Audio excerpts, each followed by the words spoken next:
Mamlakatimizni barqaror rivojlantirish, xalqimiz farovonligini oshirish, fuqarolarni o'z hayotidan rozi bo'lib, ertangi kunga qat'iy ishonch bilan munosib hayot kechirishini ta'minlash maqsadida amalga oshirilayotgan islohotlar jarayonida jamiyatning muhim bo'g'ini hisoblangan mahalla institutining o'rni va ahamiyati tobora ortib bormoqda. Darhaqiqat, vatan mahalla ostonasidan boshlanadi. So'nggi yillarda mazkur tizim bosqichma-bosqich rivojlantirilmoqda. Mahallaga qo'shimcha kuch, yangi imkoniyatlar taqdim etilyapti. Vakolat ham, mas'uliyat ham quyi tizimga tushirilmoqda. Xususan 7lik tizim yaratildiki, ular bir jamoa sifatida o'z hududlarini har bir jabhasini qamrab olgan. Islohotlar natijasida hududlar obodlikka yuz tutyapti. Ko'plab masalalar tuman, viloyat idoralariga chiqmasdan mahallaning o'zida samarali hal etilmoqda. Bugungi ko'rsatuvimizda Yangiqo'rg'on tumanining Zarkent mahallasi misolida amaliy jarayonlarga e'tiborni qaratamiz. Mahallada 3348 ta fuqaro, 962 ta oila bor. Mahalla 7ligi tomonidan yil boshida aniqlangan 300 dan ziyod fuqarolarning ishsizlik masalasini bartaraf etish bo'yicha amaliy ishlar olib borilmoqda. Jumladan 126 nafar yoshlarga yer berildi. Ayollar daftariga kirgan 28 nafar xotin-qizlar bandligi ham ta'minlandi. Ayniqsa o'tgan bir yilda mahalladan xorijda ishlayotgan 10 ga yaqin fuqarolar tadbirkorlikka jalb etildi. Ular uchun zarur sharoitlar yaratildi. Iftixor ko'chasida istiqomat qiluvchi Mehmonovlar oilasidan xorijda ishlayotgan oila a'zosiga 33 million so'm miqdorida imtiyozli kredit ajratildi. Uy egasi tomorqasida 2,5 sotix maydonga issiqxona qurdi. Hozirda bu yerda 26 tup limon ko'chatlari ekilgan. Oila a'zolari sitrus meva hosilga kirgunga qadar yerdan pomidor, bodring ekib unumli foydalanmoqdalar. Parnigimiz 1 yil bo'ldi barpo qilganimizga. Endi qishda ko'katlar qildik. Ulardan 1 million, 2 million daromad qildik. Qulupnay ko'chatlar ekdik. Limon bor. Pomidor may oyiga tayyor bo'ladi. Ichki bozorga yetkazib beramiz. Biz uyimizda 5 kishi shu panni bilan band bo'lgan. 66 ta ishsiz aniqlangan, 66 tasidan 4 tasi mana shu xonadonga to'g'ri kelgani uchun tanlab olingan xonadonga qo'yganman. Mana shu xonadonni, shu xonadonda qiziqishlarni o'rganganman. 33 million kredit ajratib berganmiz bularga. Imtiyozlik 7 yilga.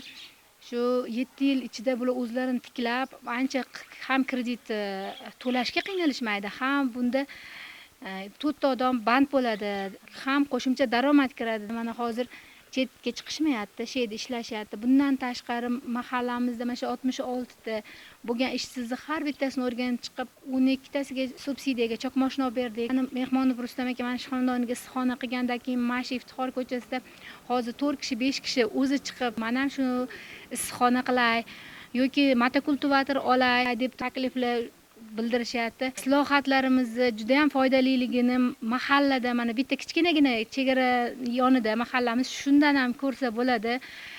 Hozir qancha chetga chiqib ishlab kelayotgan yoshlarimiz hozir shu yerda mana ustachilik bilan shug'ullanyapti. Ularga subsidiyalar olib berildi.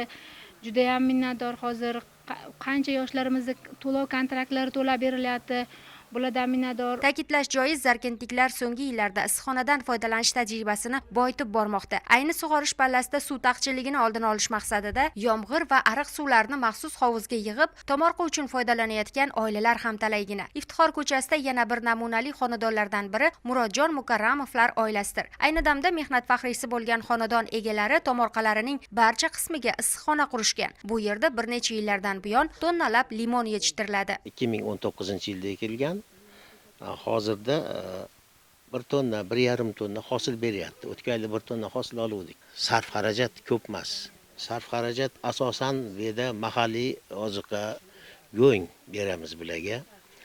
Amafos 1,5 kilodan amafos, 26 ta bo'lsa 13 kilo amafos. Boshqa mineral o'g'it bermaymiz. Shirasiga, shu pashasiga, rassom qurtiga bir 100 ming so'mlik ximikat ketadi. Mehnati juda haligi og'ir emas limonni. Kovlasangiz buni isitish xarajati ham o'z-o'zidan yo'q. Chunki chuquri ichida issiq bo'ladi. Ikkinchi qavat plyonkani tortib qo'yasiz, termosni. O'g'lim bilan kelinimga ishxona bu. Ikkalasi band bo'lishgan. Shu yerda tushib, qimillab, qarab, juda mehnat og'ir emas. Yana bittasi bu yerda suv muammosi bor-ku, hozir mana taqchil bo'lib kelyapti kundan kunga. Suv masalasi ham bu yerda juda ko'p suv talab qilmaydi. Bunga suvga ashaga hovuz qilganman men 35 tonnalik. O'sha suvrin tagida Shuni bir marta qamab qo'ysam, bir marta sug'orishga 1 tonna, 2 tonna suv ketadi. Suvda muammo bo'lmaydi. Endi narigi ko'rdinglar, narigi teplitsada yangi ko'chat ekdik, pomidor ekdik, taraladigan pomidor. U yerni tomchilab sug'orish qilib qo'ydik hozir. Tomorqa egasi limonlarni hozirga qadar saqlab kelmoqda. Tadbirkorning aytishicha, may oyida sotuvga chiqariladigan sitrus mevalardan yaxshi daromad qoladi. Saqlash mana shu ko'rib, ustozlardan, boshqalardan o'rgandik. Mana ko'rsangiz, yangi uzilganday turibdi-da bu. Buni o'sha yuvib, saqlab, ehtiyojga yarashasini sotdik.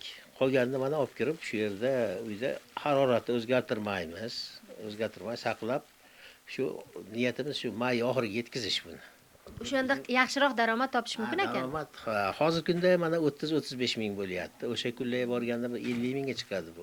Endi bu yerda o'sha sotganimizdan qolgani 1 tonna oshiqroq limon bor. Aslida Yangiqo'rg'on tumani aholisida yaxshi bir an'ana shakllangan. Ya'ni oilada tug'ilgan farzandlarga albatta bog'dorchilik yoshlikdan o'rgatiladi, singdiriladi. Yoshlar qaysi bir kasb egasi bo'lishdan qat'iy nazar, g'aynoli olmazorlarda mehnat qilib ulg'ayadilar. Zarkentda ham ushbu qadriyat turmush tarzining ajralmas qismidir. Aksariyat xonadonlarning yer maydonlari katta, hatto bog'larga tutashib ketgan tomorqalar ham bor. Salkam saksonni qoralayotgan Komilaxon onaning 4 nafar o'g'illari ham mahalladagi tajribali bog'bonlardan. Xonadonga kirib borar ekansiz, dalaga tutashgan tomorqada olma, nok, xurmo, g'aynolzorlarga ko'zingiz tushadi. Tonnalab kartoshka, olmalarni saqlash uchun maxsus yerto'la qurilgan. Uyda parranda, qoramollar albatta boqiladi.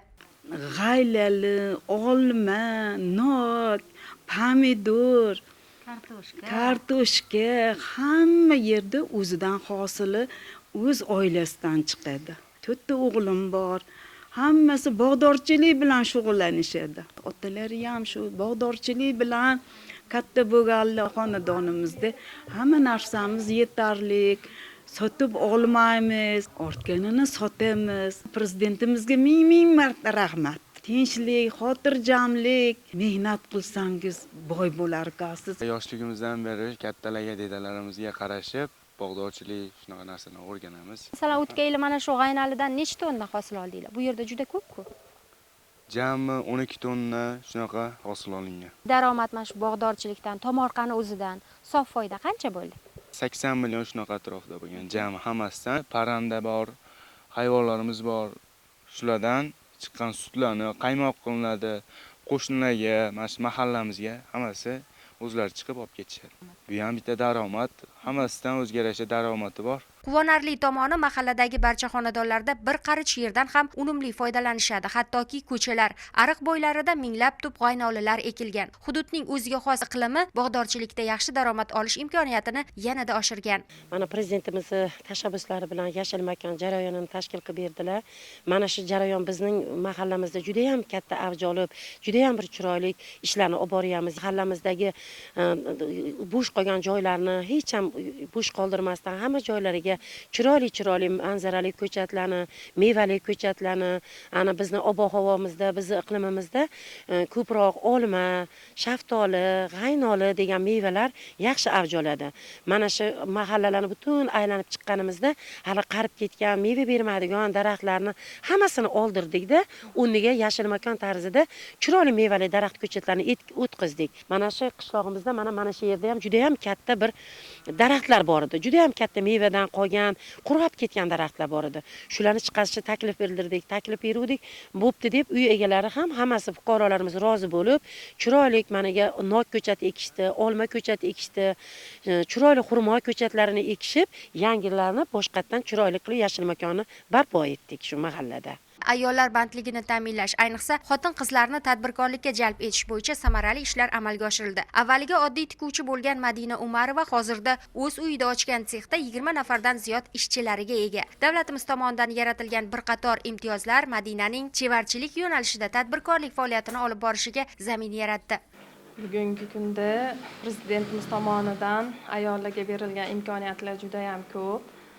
Biz ham shu imkoniyatlardan foydalanib, subsidiya asosida chok mashinalar berildi. Bizga ham shu imkoniyatlardan foydalanib tikuvchiligimizni yurityapmiz. Hozirda 25 ta ayollarimizni ish bilan ta'minlaganmiz. Kasanachilik asosida bichib beramiz, uylariga olib chiqib tikib, yana bizga topshirishadi. Harbiylar uchun maxsus kiyimlar chiqariladi, qishki yozgi kiyimlar ishlab chiqaramiz. Qo'shni mahallada o'tiramiz.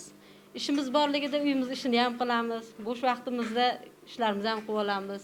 Bega chiqib oilamizga, daromadiga ozgina bo'lsa ham hissamizni qo'shaylik deb shida ishlab turibmiz.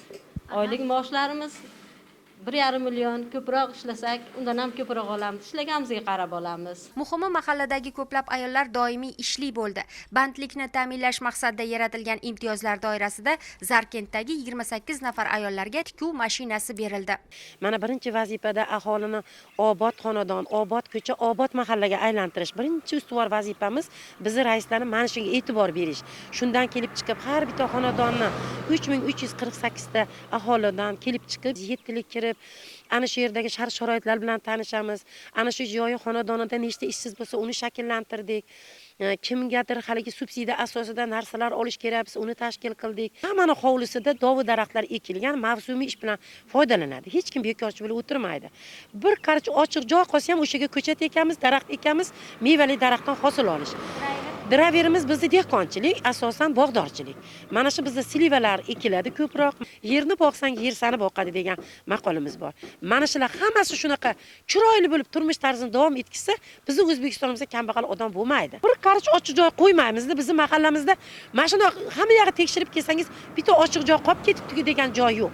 O'shaga narsa ekamiz, daraxt ekamiz, ko'chat ekamiz, suv yaxshi. O'sha yerdan 2 yil 3 yilda mevaga kiradi, mevasini olib odamni sharoiti yaxshilanadi. Bugun yangi O'zbekiston taraqqiyotida belgilab olingan aniq maqsad, rejalar ibtidosi mahalladan boshlanadi. Bu borada prezidentimiz ta'kidlaganlaridek, mahalla obod bo'lsa, yurt obod bo'ladi. Mahallada o'zgarish bo'lsa, butun jamiyat o'zgaradi. Shu ma'noda Zarkenddagi bugunidan rozi, shukronalik tuyg'usi bilan yashayotgan odamlar tobora farovon hayot tarzini yaratib, tadbirkorlikda, ishbilarmonlikda faoliyatini kengaytirib borayotgan aholi vakillari misolida yurtimizda amalga oshirilayotgan islohotlarning natijasini ko'rish mumkin.